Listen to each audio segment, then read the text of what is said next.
আগের দিন Tammy tea garden থেকে আমরা সরাসরি চলে আসি রাবাংলার মেন অ্যাট্রাকশন বুদ্ধা পার্কে।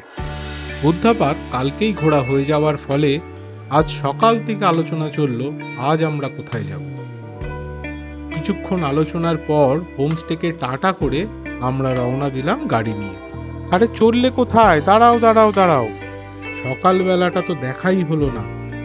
কাল রাতে কিছুটা ঝিরিঝিরি বৃষ্টি হয়েছিল রাবাংলাতে খাওয়ার সময়, তাই সকালবেলা দুরু দুরু বুকে বাইরের দিকে তাকাতেই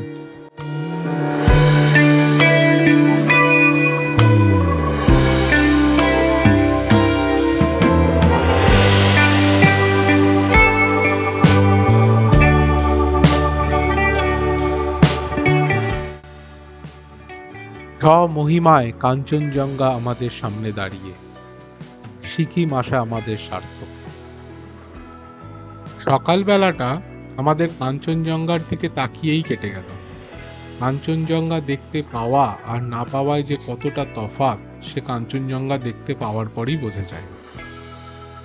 কাঞ্চনজঙ্ঘা মেঘে ঢেকে যাবার পর আমরা রওনা দিলাম রাবাংলা থেকে। এসে পৌঁছালাম রালাং মনেস্ট্রি। রাবাংলা থেকে রালাং মনেস্ট্রি আসার রাস্তাটা মোটেও এত সুন্দর নয়। রাবাংলা থেকে রালাং মনেস্ট্রি 10-15 কিলোমিটার হলেও আসতে প্রায় ঘন্টাখানেক লেগে গেল। রাস্তা বেশ সরু এবং বেশ কয়েকটা ধসের জায়গা পেরিয়ে আসতে হলো।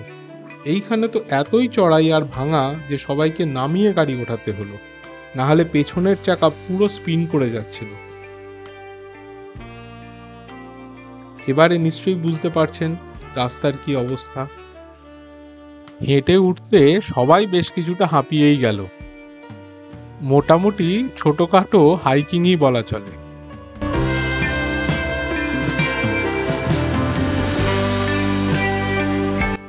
এর মধ্যে দিয়ে আবার উল্টো দিক থেকে গাড়িও আসছে। এই জায়গাটায় ঝঞ্ঝাট থাকলেও বেশ এনজয় করলাম আমরা সবাই মিলে। এরপর রাস্তা বেশ কিছুটা ভালো এবং পাইন গাছে ঘেরা। সিনিক বিউটি খুবই সুন্দর রাস্তার দুই ধারে।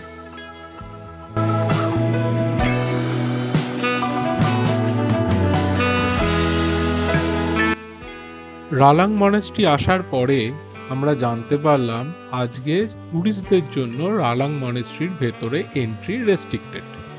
মনটা খারাপ হয়ে গেল। কি আর করা যায়, মনেস্ট্রির চারধারটাই হেঁটে কিছুক্ষণ ঘোরাঘুরি চলল।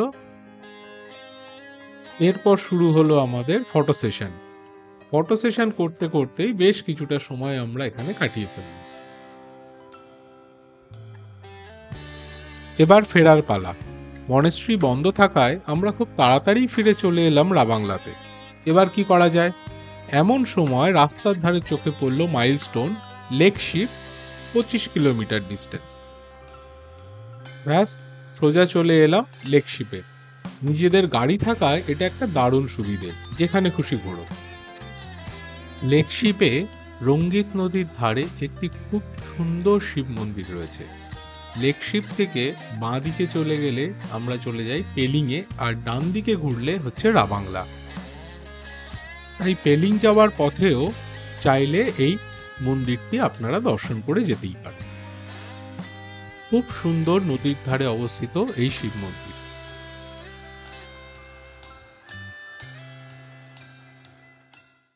লেকশিপ থেকে বিকেল নাগাদ আমরা ফিরে এলাম রাবাংলাতে।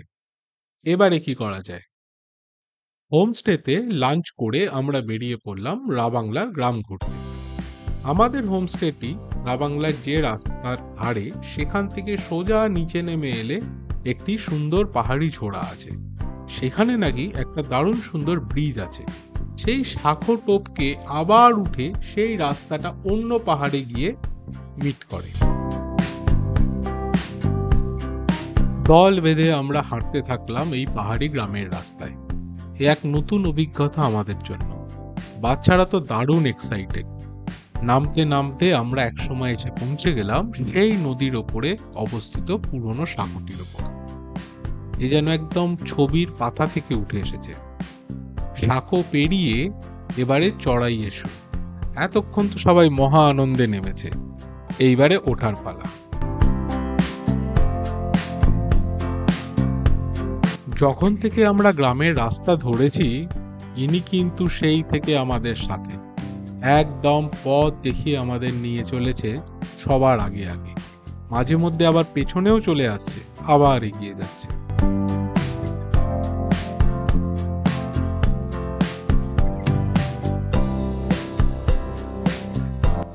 ওঠার রাস্তাটা বেশ চড়াই, তবে এনজয়মেন্ট দারুণ। রাবাংলার এই নতুন রূপ আমি আগে কখনো কারোর থেকে শুনিনি।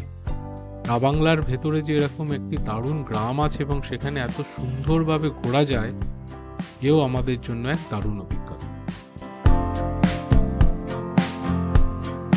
গ্রামের রাস্তায় শুধু ফুল নয়, রকমারি ফলও ফলে আছে, প্রচুর লেবু গাছও আছে এই এলাকায়। এই পাহাড়ি গ্রামের পথে আমাদের সাথে হেঁটে আসতে আপনাদেরও নিশ্চয়ই ভালোই লেগেছে। আর ভালো যদি লেগে থাকে, প্লিজ একটু সাবস্ক্রাইব করে দেবেন, সাথে একটা লাইক। উল্টো দিকের রাস্তায় যখন এসে পৌঁছালাম, তখন প্রায় অন্ধকার হয়ে গেছে। অন্ধকারের মধ্যে আমরা হেঁটে হেঁটে এসে পৌঁছালাম আমাদের হোমস্টেতে। রাবাংলাতে আজকে সকালটা শুরু হয়েছিল কাঞ্চনজঙ্ঘা দর্শন দিয়ে, আর শেষ হলো এই নাম না জানা পাহাড়ি গ্রামের রাস্তায় অন্ধকারে পায়ে পায়ে হেঁটে।